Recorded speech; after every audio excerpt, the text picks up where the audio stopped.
பசுமை வழிச்சாலையில் உள்ள அமைச்சர் இல்லத்தில் அமலாக்கத்துறையினர் தற்பொழுது சோதனை மேற்கொண்டு வரும் நிலையில் அறையை திறப்பதற்கு சாவி இல்லாத நிலையில் உடைப்பதற்காக உபகரணங்கள் எடுத்து வந்தபோது உதவியாளர் சாவியை கொடுத்துள்ளதாக தகவல்கள் வெளியாகியுள்ளது.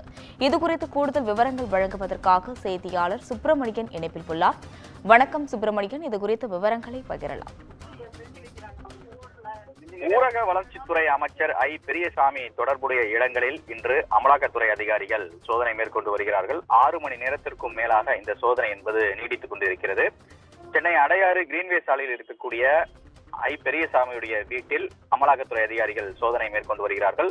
இன்று காலை 7 மணி அளவில் அந்த வீட்டிற்கு வந்த அமலாக்கத்துறை அதிகாரிகள் அமைச்சர் பயன்படுத்தக்கூடிய ஒரு அறை திறக்கப்படவில்லை, அதனுடைய சாவி இல்லை என்று உதவியாளர் தெரிவித்ததாக தெரிகிறது. அதன் அடிப்படையில் பூட்டை உடைத்து சோதனை நடத்த அமலாக்கத்துறை அதிகாரிகள் முடிவு செய்து அதற்கான உபகரணங்களை ஊழியர்கள் கொண்டு வந்தனர்.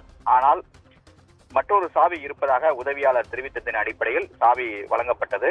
அந்த அறையில் தற்போது சோதனை என்பது தீவிரப்படுத்தப்பட்டிருக்கிறது. மேலும் 3 அறைகள் இதே போல சாவி இல்லாமல் இருப்பதாக தெரிய வந்திருக்கிறது. அந்த அறைகளிலும் பூட்டை உடைக்க அமலாக்கத்துறை அதிகாரிகள் முயன்றார்கள். அதற்கான சாவியையும் உதவியாளர் மூலமாக பெறப்பட்டு தற்போது சோதனை என்பது நடந்து கொண்டிருக்கிறது. இது மட்டுமல்லாமல் எம்எல்ஏ விடுதிக்குள் அத்துமீறி நுழைந்ததாக அமலாக்கத்துறை அதிகாரிகள் மீது திருவல்லிக்கேணி போலீசார் வழக்கு பதிவு செய்திருக்கிறார்கள். 4 அமலாக்கத்துறை அதிகாரிகள் மீது இந்த வழக்கு பதிவு என்பது செய்யப்பட்டிருக்கிறது. பெரியசாமியுடைய மகன் செந்தில்குமாருக்கு எம்எல்ஏவாக இருக்கிறார். அவருக்கு என்று ஒரு அறை ஒதுக்கப்பட்டிருக்கிறது அந்த விடுதியில்.